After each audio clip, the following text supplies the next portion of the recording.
A União das Casas Espíritas da Zona Norte apresenta O Espiritismo está no ar. Um programa que anuncia, esclarece e consola.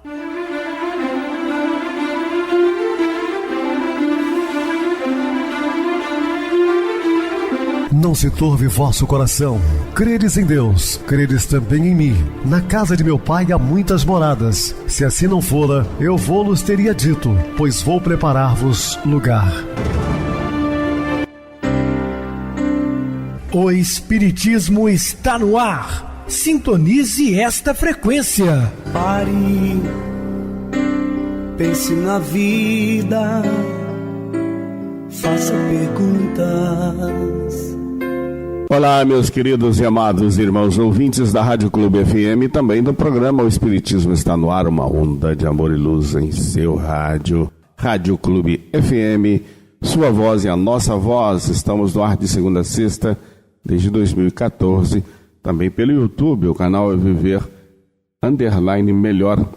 Se inscrevam, deixe o seu like, sua opinião sempre importante para nós. Podem também acessar o YouTube, digitar O Espiritismo está no ar. Lá encontrarão vários programas, inclusive o do dia.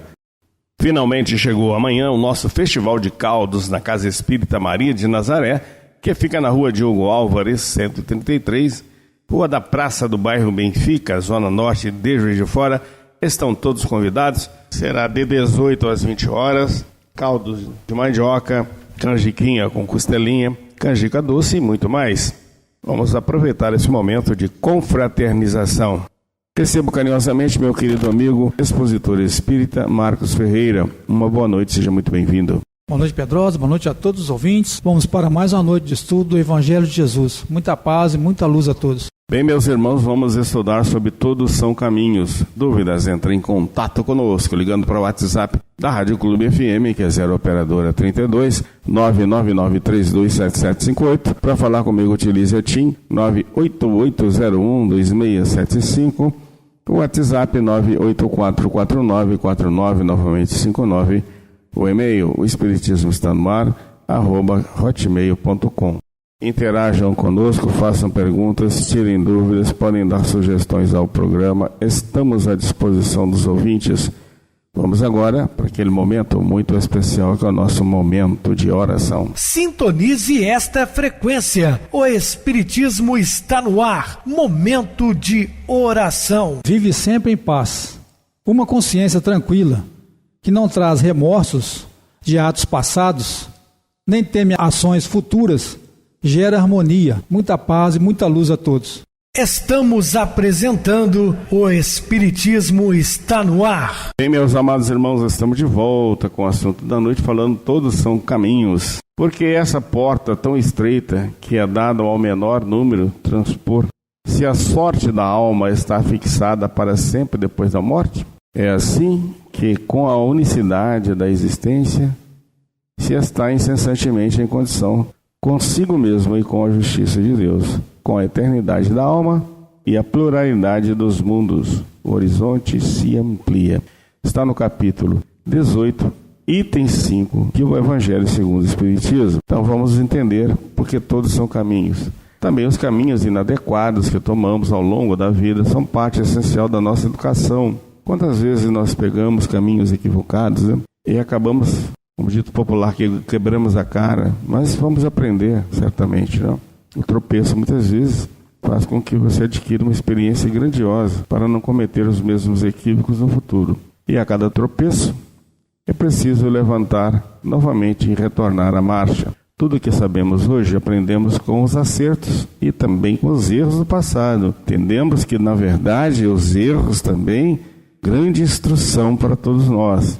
E cada vez que desistimos de alguma coisa por medo de errar, estamos nos privando da possibilidade de evoluir e de viver. Quantas pessoas deixam de fazer certas coisas por insegurança, por medo? Perdem oportunidades grandiosas. A estrada por onde transitamos hoje é a nossa via de crescimento espiritual. Esta vereda nos levará a entender melhor a vida no contato com as múltiplas situações que contribuirão com o nosso potencial de progresso. Porém, poderemos argumentar de nós para conosco mesmo. Será mesmo este melhor caminho? Porventura é correto a senda por onde transito? Às vezes precisamos fazer essas perguntas para uma autoanálise. É justa a observação e tem propósito nossas dúvidas? No entanto, raciocinemos juntos. Se Deus, perfeição suprema, nos criou com a probabilidade do engano, modelando-nos de tal forma para que pudéssemos encontrar um dia a perfeição, contava o Criador com nossos encontros e desencontros da jornada existencial. Lógico, fomos criados simples, ignorantes e destinados a uma perfeição, ainda que relativa. Se fomos criados simples e ignorantes, é porque está pautado em nós ainda os equívocos, os erros ao longo das nossas existências. À medida que o espírito vai avançando, vai se depurando, obviamente, né? Deixa de cometer certos erros, porque já aprendeu muitas vezes com a dor, que é uma grande alavanca para o crescimento espiritual. Se nos gerou falíveis, não poderá exigir-nos comportamentos sempre irrepreensíveis, pois conhece nossas potencialidades e limites. Conhece todos nós a fundo, né? Portanto, nós somos afeitos a erros, Deus compreende isso. Se criaturas como nós aceitamos as falhas dos outros, por que o Criador, em sua infinita compreensão, não nos aceitaria como somos? Pessoas não condenam seus bebês por eles não saberem comer, falar, andar corretamente. Por que os espíritos ainda imaturos pagariam por atos e pensamentos que ainda não aprenderam a usá-los convenientemente pela sua própria falta de madureza espiritual? Há que pensar. Ora, se nós não exigimos de um bebê, né, certos comportamentos que ele ainda não tem condições de se alimentar sozinho, de se vestir sozinho, né, por que Deus faria isso com um espírito atrasado, que não tem maturidade, que está aí perambulando pela vida? O que pensar da bondade divina que permite que as almas escolham o seu roteiro de acordo com o seu livre-arbítrio e depois cobrar-se aquilo que elas ainda não adquiriram? A divindade é puro amor e sabe muito bem de nossos mananciais espirituais, mentais, psicológicos e físicos, ou seja, de nossa idade evolutiva, pois habita em nosso interior e sempre suaviza nossos caminhos. Então, há que pensar sobre tudo isso. Deus é infinitamente bom, justo e misericordioso, como falou Jesus. E muitas vezes as pessoas tentam atribuir Deus um ser injusto, né? Irracível, perseguidor implacável. Ora, na justa sucessão de espaço e tempo condizentes com o nosso grau de visão espiritual, receberemos, por meio do fluxo divino, a onipresença, a onisciência, a onipotência do Criador em forma de senso de rumo certo para trilharmos as rotas necessárias a fim de ampliarmos nossos sentimentos e conhecimentos. Diz a máxima: não se colhem figos dos espinhos. Ora, comem por metas sem levar em conta a capacidade de escolha e de discernimento dos indivíduos. Então Deus respeita o livre-arbítrio de cada homem, né? Portanto, as escolhas são nossas. Poderemos, através das escolhas, vivermos em paz ou numa vida difícil e tumultuosa, porque escolhemos com as nossas próprias mãos. Efetivamente, nosso caminho é o melhor que podíamos escolher, porque, em verdade, optamos por ele na época, segundo o nosso nível de compreensão e grau de adiantamento. Isso nós estamos falando lá da erreticidade, antes mesmo de reencarnarmos. Teve todo aquele aparato, reuniões, e nós aceitamos os futuros pais, os futuros irmãos, os futuros filhos, esposa, netos, esposo, enfim. Porém, hoje achamos que ele não é mais adequado. Não nos culpemos, simplesmente mudemos de direção, selecionando novas veredas. Às vezes precisamos mudar a nossa direção. Ora, esse caminho não me leva a nada, só me faz mal. Eu vou mudar a partir de então. A trilha que denominamos errada é aquela que nos possibilitou a aprendizagem e os sentidos de nosso melhor, pois sem o erro possivelmente não aprenderíamos seguramente a lição.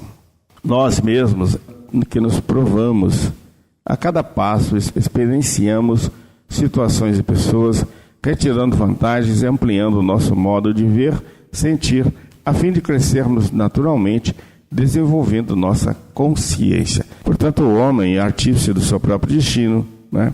ele é herdeiro de si mesmo, e à medida que ele avança no sentido moral, obviamente a colheita também é farta, porque ele tem amparo direto da espiritualidade, não que as outras pessoas não tenham, mas ele vai ter contato direto com os mentores espirituais, intuições mais aguçadas, diminui, os equívocos, os erros.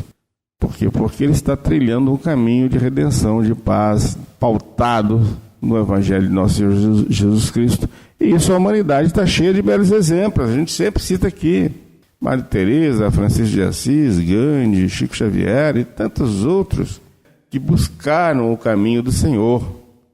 Cometeram erros, sim, cometeram falhas, mas erraram menos do que a grande maioria de nós. Eles servem para nós como exemplos.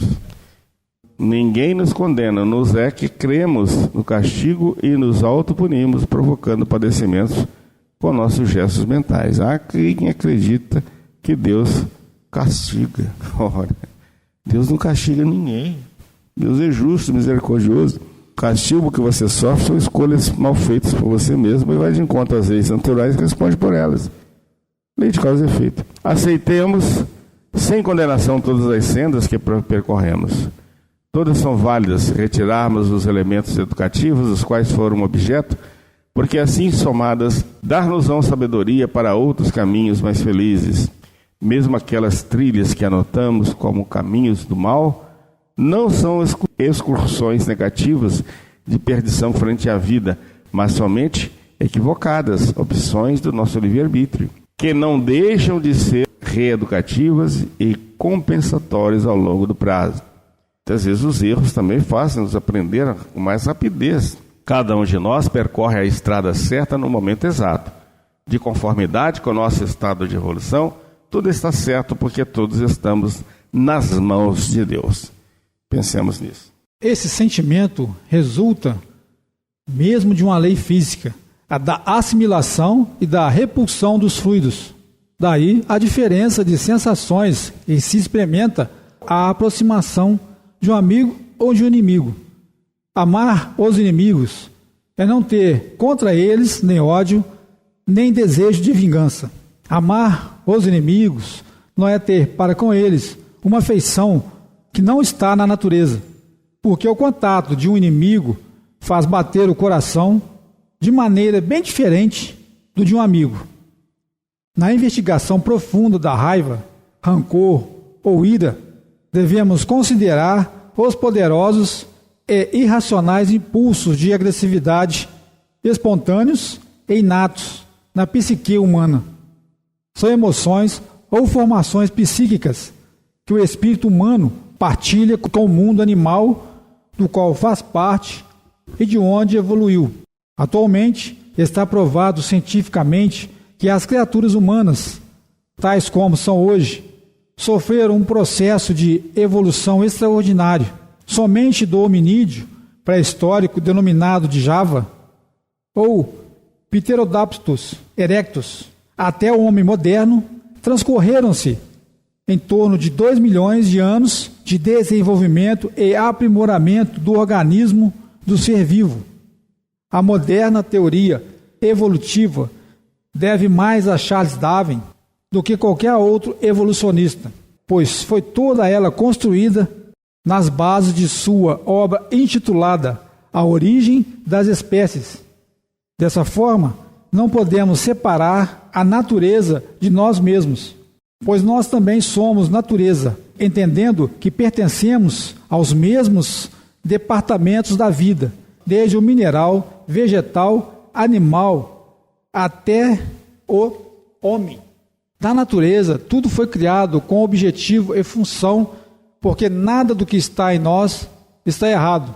O que acontece é que muitas vezes usamos mal, ou seja, não aprendemos a usar convenientemente e dentro de um senso de equilíbrio as possibilidades mais íntimas de nossa alma imortal. Em nossos parentes distantes, os animais, existe o impulso do ataque e defesa. Manifesta-se também em nós mesmos. Esse mesmo impulso, denominado instinto de destruição, ele é uma das primeiras manifestações da lei de preservação da sobrevivência dos animais em geral, sendo basicamente necessário para que permaneçam vivos, fugindo ou se defendendo dos perigos da vida.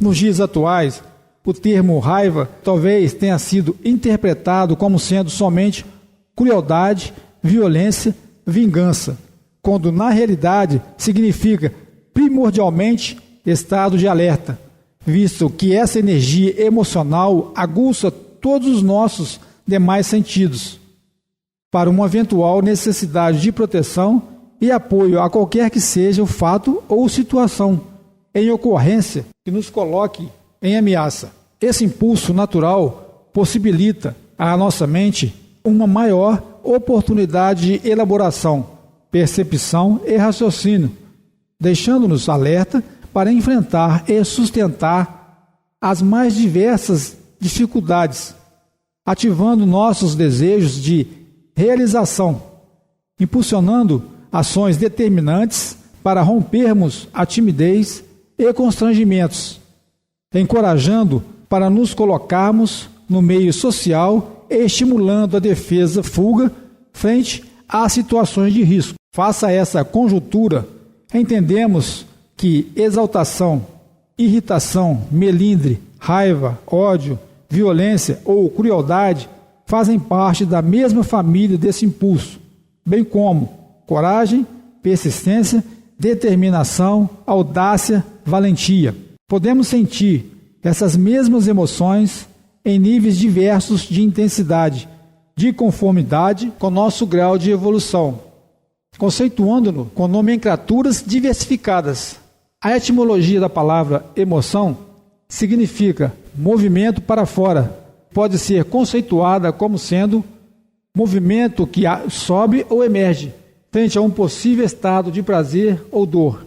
Emoções de construção, assim denominadas, a simpatia ou o afeto, aparece ante a antecipação do prazer, e emoções de destruição, também conhecidas como raiva ou irritação, surgem ante a antecipação da dor.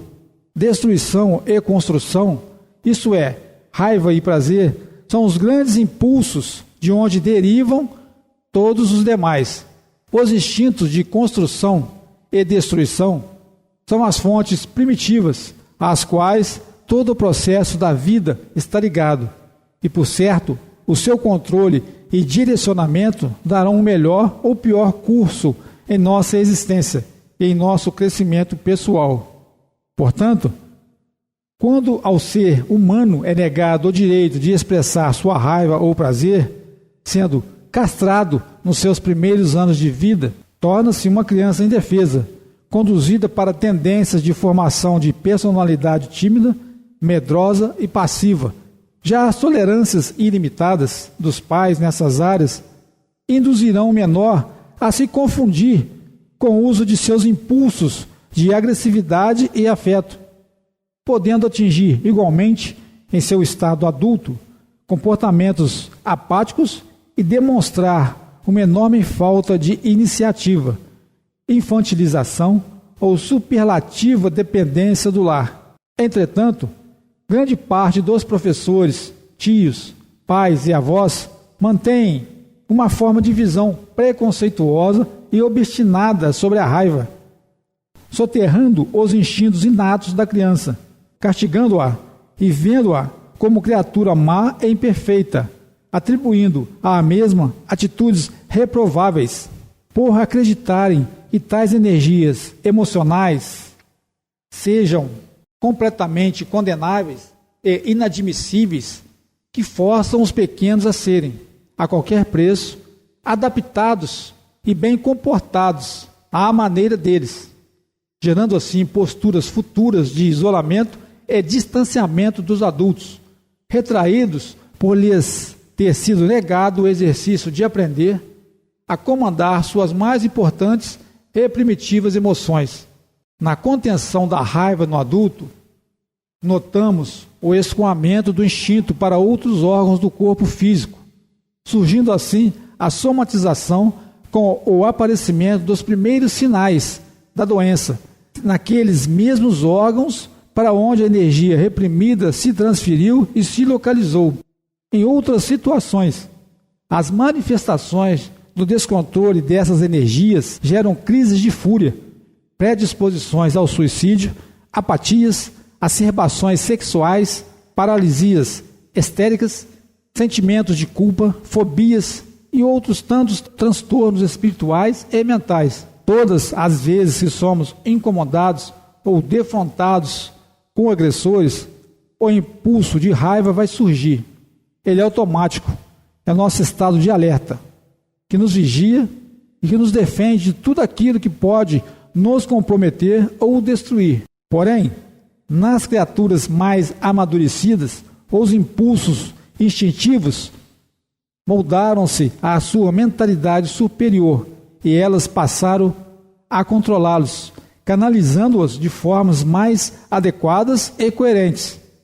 Esses dois impulsos fundamentais, o prazer e a raiva, que esses mesmos indivíduos aprenderam a expressar, não em seus estados primitivos, nas atividades eróticas e violentas, mas sim em outras atividades de áreas afetivas e de áreas de iniciativa, com coragem. Essencialmente, porém, é preciso dizer que o ato de transformação do impulso de destruição não requer a anulação ou extinção do mesmo de nossa intimidade, mas sim o aprendizado de transmutá-lo, observando o que diz literalmente a palavra transformação, do latim trans, que quer dizer através de, forma, o modo sob o qual uma coisa existe ou se manifesta, e o actio, ação.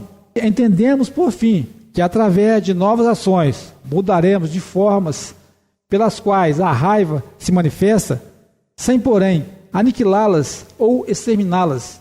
Com essa visão, a proposta salutar de canalizar e sublimar a agressividade é promovermos-nos profissionalmente, criando atividades educativas, usando práticas do esporte e outras tantas realizações. Todos aqueles que se dedicam a atividades nas áreas da criatividade, como poetas, pintores, oradores, escultores, artesãos, escritores, compositores e outros, fazem parte das criaturas que direcionam seus impulsos de agressividade para as artes em geral, sublimando-a.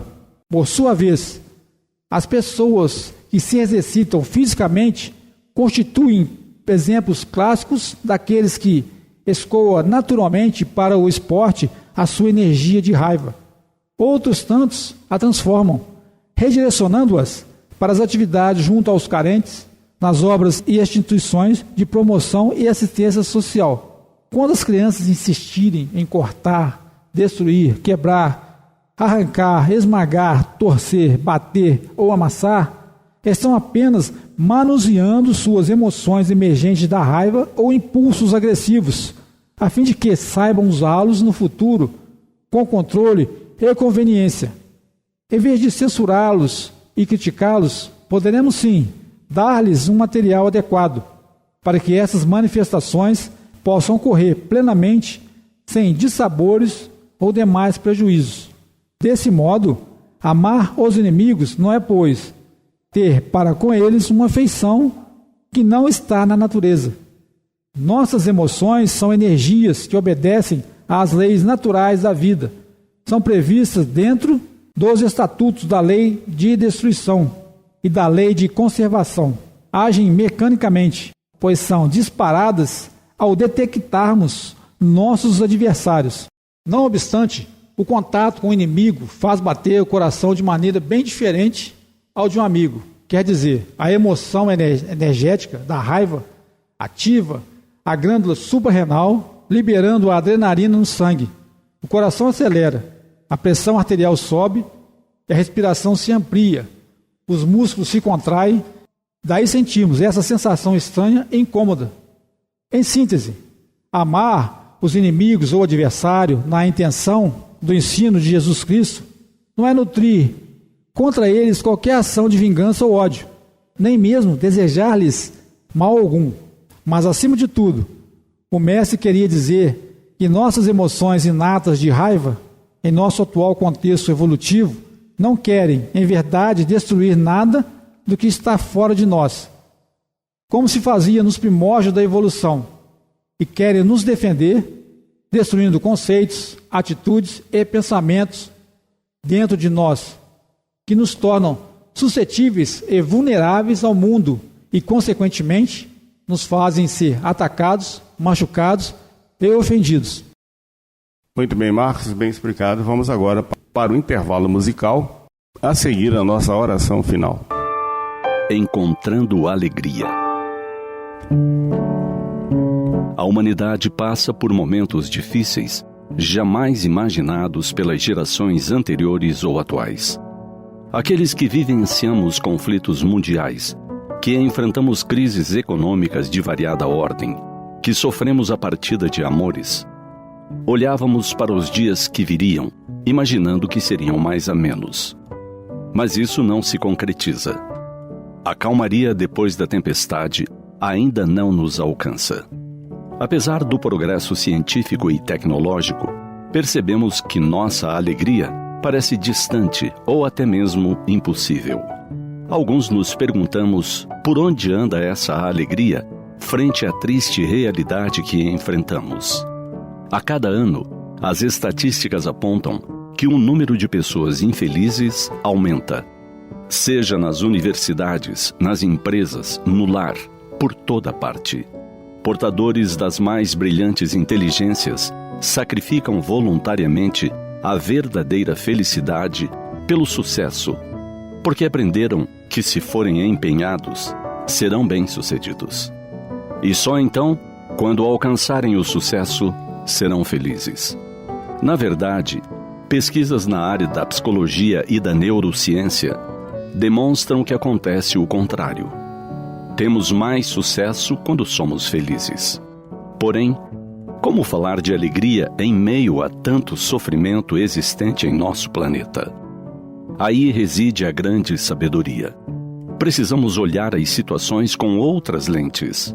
Existem dores, sim, enfermidades que maltratam muitas criaturas, conflitos bélicos arrasando esperanças, imigrantes buscando um lugar que os receba a fim de viverem melhores dias. Entretanto, enquanto o sofrimento parece predominar e estabelecer morada nas almas, vemos venturas proliferarem no mundo.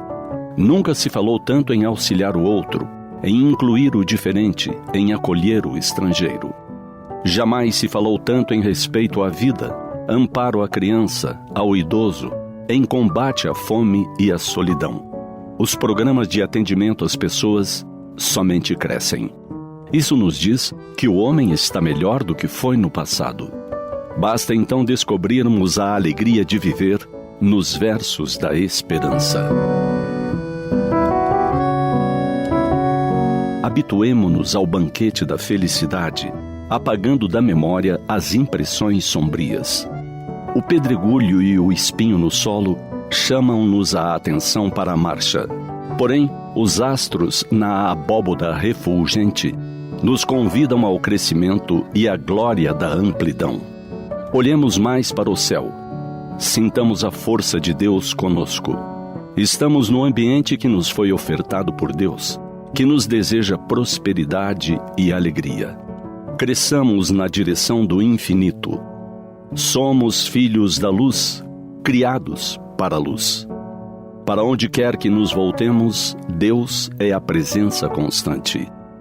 É o poder real inigualável que atua sem cessar.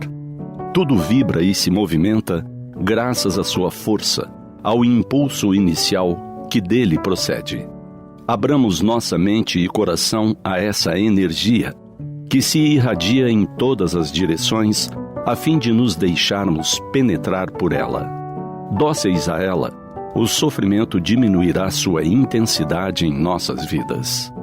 Inundaremos então nossa existência de júbilo e de força, envolvidos pelo bem de que necessitamos.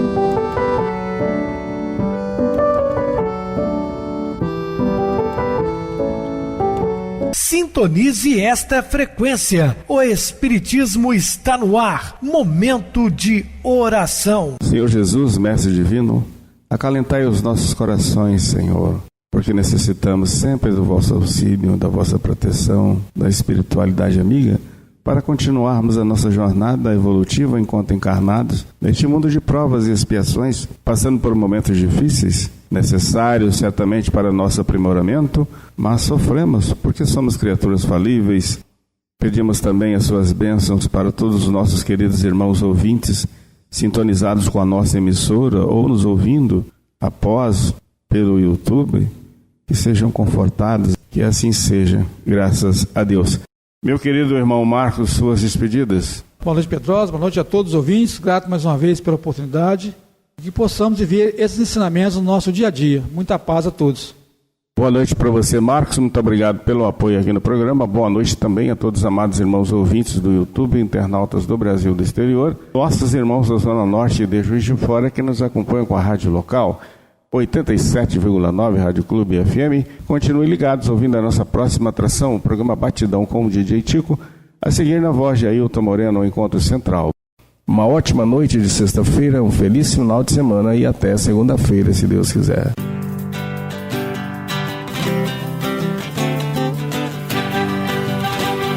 A União das Casas Espíritas da Zona Norte apresentou O Espiritismo está no ar, anunciando o Evangelho de Jesus, esclarecendo sua mensagem, consolando corações. Olhe pro céu e descubra imagens de luz.